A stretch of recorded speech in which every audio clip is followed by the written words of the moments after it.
He's making it tough. He's making it tough to defend him. He is the last guy that I think typically dumps chum in the water.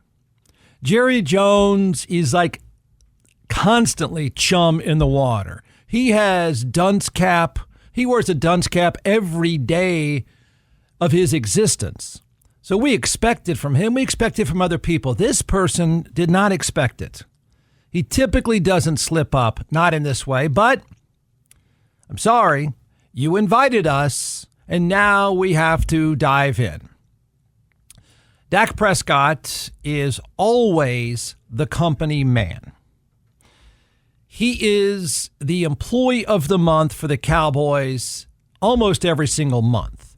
I bet his picture is up there, whatever wall they have, in addition to the Jerry Jones Wall of Fame, the AI version of Jerry Jones. You know, once you get past that stuff and you get to the employee of the month, Dak Prescott, you know, with that blue background, that kind of thing, that look, he's employee of the month probably 11 of 12 months.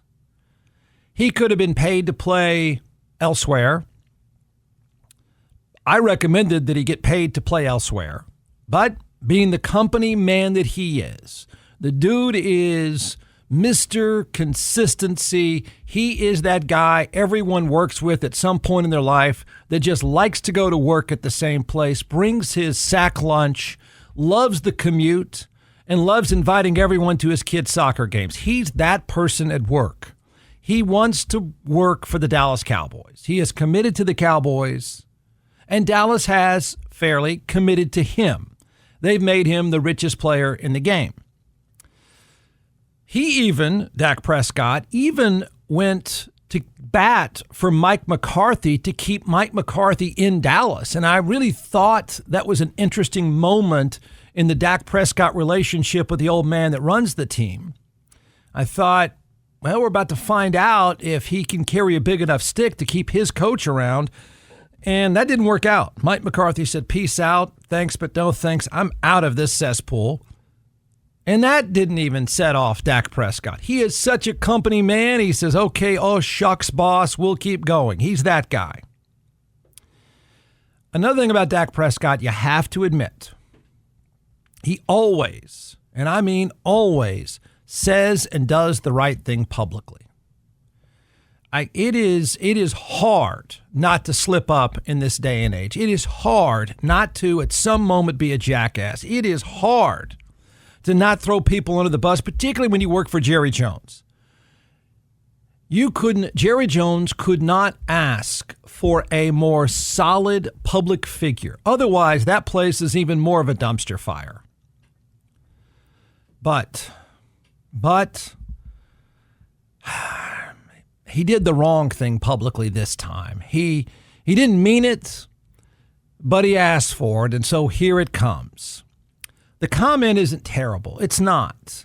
And probably had it been anybody else, it wouldn't be viewed in such a way. There wouldn't be such piling on. ESPN wouldn't be jumping on and screaming and laughing from the highest mountain all day today. And I wouldn't be ripping them the way I'm about to. But he invited us in. He invited me in. And so we have to go there. It's not a terrible thing to say, but it is begging. And I mean absolutely begging for us to pile on.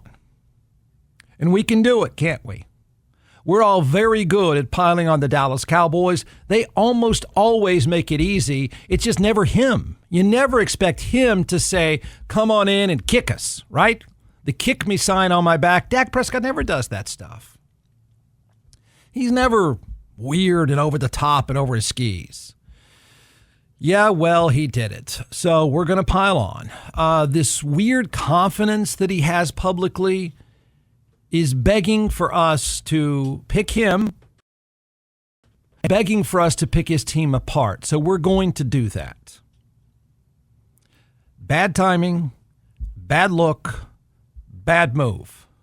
I feel like we compete with the Eagles and beat them for the most part when we played them. I don't want to say check the record when they're the guys holding the trophy right now. So credit to them. They've earned it and they deserved it by all means. But, yeah, very close, especially when you even watch the NFC game, the NFC Championship. And those two teams that we battle against each and every year a couple of times. And as I said, feel confident about we've gotten the better part each and every time. To see it in such a dominating fashion, credit to them. It's our turn and it's on us. No. That's jackassery, man. No. Jeff, what did he say? He's in front of a big crowd. He's in front of a big crowd because I believe he's at a Super Bowl event. You know, the one the Eagles just won easily, which makes his comment, we're close to winning a Super Bowl, absolutely comical. Why now, man? Where did that come from? I'd love to say he's drunk or high, but he's not a guy that's going to get drunk or high. Look, nothing about what he just said, we're close to winning a Super Bowl. Obviously, that's not close to being true. It's not close to being accurate. Is Dallas close to winning? And what I think is interesting, here's the qualification. Not making the Super Bowl. Is Dallas close to winning the Super Bowl? Feel free to stop me, by the way, anywhere along the way. And the answer to that is no. You are not close to winning. You're not close to making the Super Bowl. And I have no idea why you're saying that. Everyone is flipping out and making fun of you. And I don't like people to make fun of him because he's not a guy that's easy to make fun of. But my gosh, dude, how out of touch could you really be in that moment?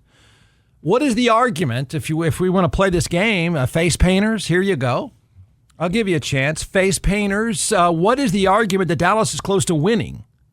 Not making, winning the Super Bowl. Go ahead, face painters. Could you make that case? Could anybody? Had he been challenged, I don't think Dak Prescott could make that case. I don't know what he's talking about. Us and the Eagles. What? Had the Cowboys been on that field instead of the Kansas City Chiefs, you'd lose by 55. It'd be even worse. There is no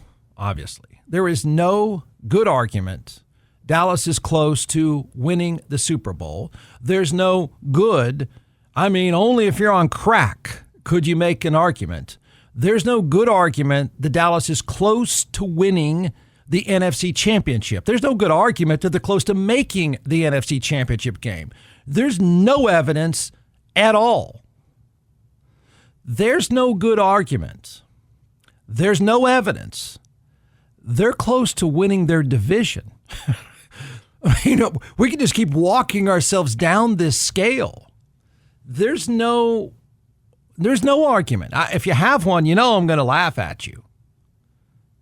But there's sure the heck not any evidence. In fact, all the evidence is just the opposite. So they're not winning the Super Bowl. No.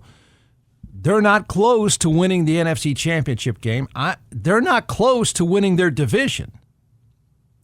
Let me take it even further. Because this is, man, he's a nice guy. Let me try to help him out. He's a nice guy who likes to say nice things. And like I said, he is the company man. He is, they're down 55-0. And he says, come on, guys, we got this. He's that guy. But to take it further, let's turn the light back on Dak Prescott. I think he's probably a top 12 quarterback in the NFL. I said top 12. But I got to say, it's hard. It's getting more difficult to make that argument now because he's been hurt so often. But here it is. Here's the truth. Out of everything that he said that is jackassery, here's an absolute fact. Present day fact. If you want to argue this, let's go. But I'm pretty certain at the end of the season, certainly at the end of the playoffs, and at the end of the Super Bowl, we can say this. He's the third best quarterback in his own division. Forget Super Bowls. Forget NFC Championship games. Forget winning your division. At this point, he's the third best quarterback in his own division. Now, they're great. The guys in front of him are great, but that's just reality. That we can say, that we can make an easy argument, that we have plenty of evidence that part is true. The rest of it is nonsense. Polite, feel-good nonsense. do this. Well, for the sake of my show, don't stop talking. Please talk more, all of you, particularly the old man. But it would be a good time for the Dallas Cowboys and their brand new head coach, of which nobody knows anything about, to stop talking. Hey Austin, Jeff Ward here, and I never thought I'd be in an accident and need a personal injury attorney. And then sure enough, less than a mile from my house, I was blindsided. I was injured. My world was turned completely upside down. I called DJC Law and their team took care of everything. I got the best result possible. Don't just take my word for it. They have over 1,000 five-star reviews. So if you're injured, call 512-888-9999 and get your justice at teamjustice.com.